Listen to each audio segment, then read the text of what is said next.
Hello, hello. It is now time for lesson 5.3, finding unknown measures in similar figures. So the first lesson was how to figure out if shapes were similar.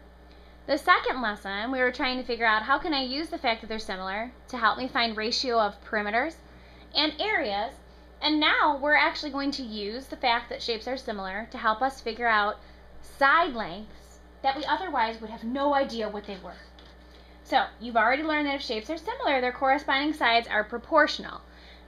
Recall that to determine if the shapes were similar, you set up a proportion using their corresponding sides.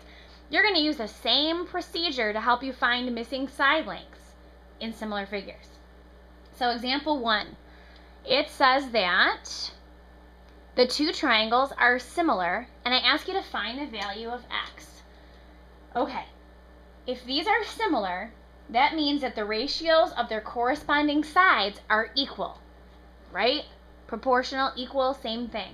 So if you're looking at these, hopefully you see that the 6 and the 9, those side lengths match up. So I'm going to set up a ratio of 6/9. Now when you look at the other piece to the puzzle here, I have this 8 meters given, and then I have x, right? Well, these shapes are similar, and that means that 6/9 should be equal to 8 over whatever x is. Have you ever seen something like this before?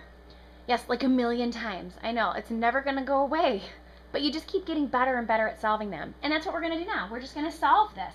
So now we can find this missing measure using cross products. So we'll take the 6 times x. When you take 6 times x, you get 6x. And we'll take 9 times 8, and that's 72. From here, divide by 6, and x equals 12. So 12 meters would be your solution. So basically, if you're given 3 out of the 4, you can figure out what that missing piece is just by using a proportion, because similar means proportional. So if I say they're similar, I'm saying, yes, they're proportional, use a proportion.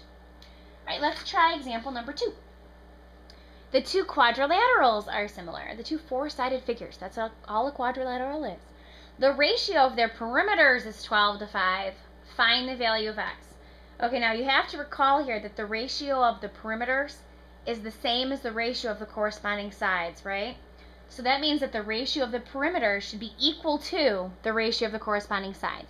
So right here, when I tell you the ratio of the perimeters is 12:5, all you need to do is set up 12/5.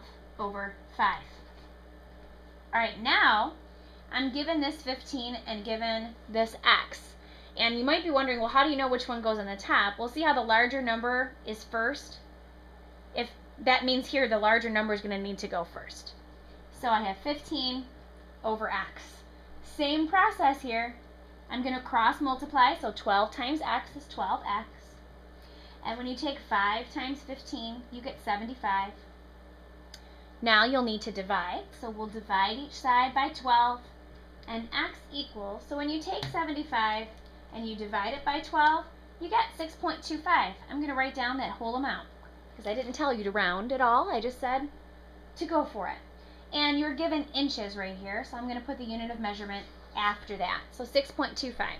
So that means if the ratio of the perimeters is 12:5, if this side length is 15, this one must be 6.25 because the ratio of the perimeters is equal to the ratio of the corresponding side lengths. Okay.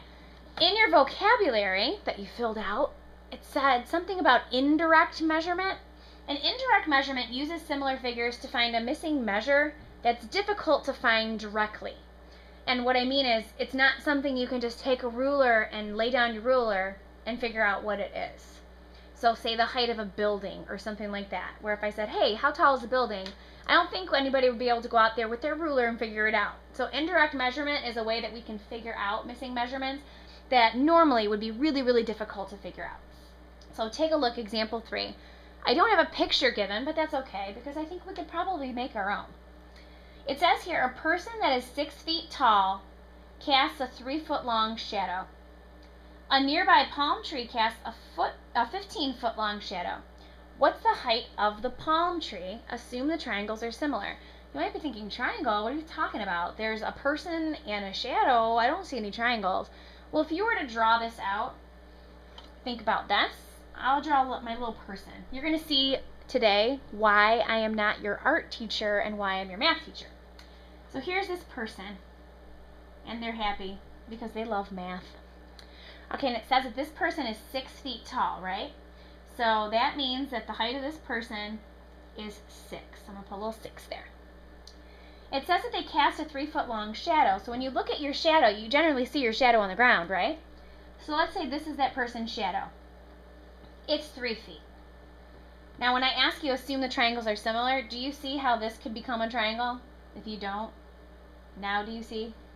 Yeah, we're dealing with a triangle there. So 6-foot height, 3-foot shadow. Now it says that a nearby palm tree casts a 15-foot long shadow. So now let's draw a little palm tree. First I'll just draw a nice big line because it is taller. And I know that it's 15 feet long. So let's see, we've got coconuts and we've got some little leaves. Yes, that's an amazing palm tree. And it says that this palm tree, it says it casts a 15-foot long shadow. So scribble this, or let's see what letter we can make it. Let's make it an H. We need to find that height. I mixed up the two. And it tells you it's a 15-foot long shadow. So I know that this is 15 because that's the shadow, but I don't know the height. And I'm guessing you can see now, okay, I really am just comparing two triangles here. So if we compare these two triangles, this 6 would match up with this H, right? Those are corresponding side lengths. So we're going to set up a proportion of corresponding side lengths. This 3 matches up with 15.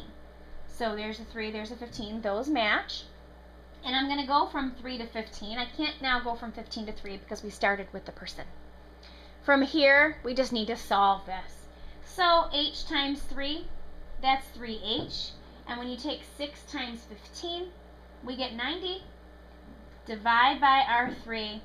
And the height of the palm tree is 30. And we've been dealing with feet on this one. So I'm going to say 30 feet. That is how tall it would be.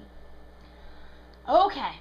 Last one of these. Yes, because it's only one page. That's exciting. It's exciting for me too, because it's Sunday afternoon, and it's time for me to go outside and play some basketball in just a moment. Okay, so example 4. A swimming pool is similar in shape to a volleyball court. What is the area A of the pool? So I give you the area of the volleyball court, and I don't give you the area of the pool. And I do give you some corresponding side lengths here. Okay. So let's see how on earth we can figure this one out. I'm guessing that I probably need the ratios of these corresponding sides, right? That's what this has all been about. So I'm going to figure out the ratio of the corresponding sides and put it in simplest form. So 10/18, that would become 5/9. Okay, so it asks you what is the area of the pool, and I tell you the area of the volleyball court is 200, right? So I have this ratio here, but right now this doesn't give me the ratio of the areas. This actually gives me the ratio of the perimeters. Do you know what you could do to 5/9 to make it the ratio of the areas? I hope you said square it, because that would be right. So 5 times 5 is 25. 9 times 9 is 81. So right now I have the ratio of the areas, and I have the area of the volleyball court. So what I'm going to do is I'm going to take the ratio of the areas and I'm going to set it equal to, if I know that the area of the volleyball court is 200, do you know how this numerator, we started with the volleyball court? I'm going to put 200 in the top, and I'm trying to figure out the area of the pool. So I'll use A for that. Oh, there, it would help if you could see it. There we go.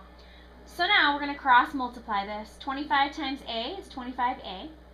And when you take 200 times 81, you get 16,200. So to finish it off, we need to divide by 25. And we end up getting A equals 648, and we're dealing with yards. And I'm not just going to say yards, because area isn't just yards. Area would be yards squared, because you're telling me how many square yards would make up the inside of that pool. And now we are done.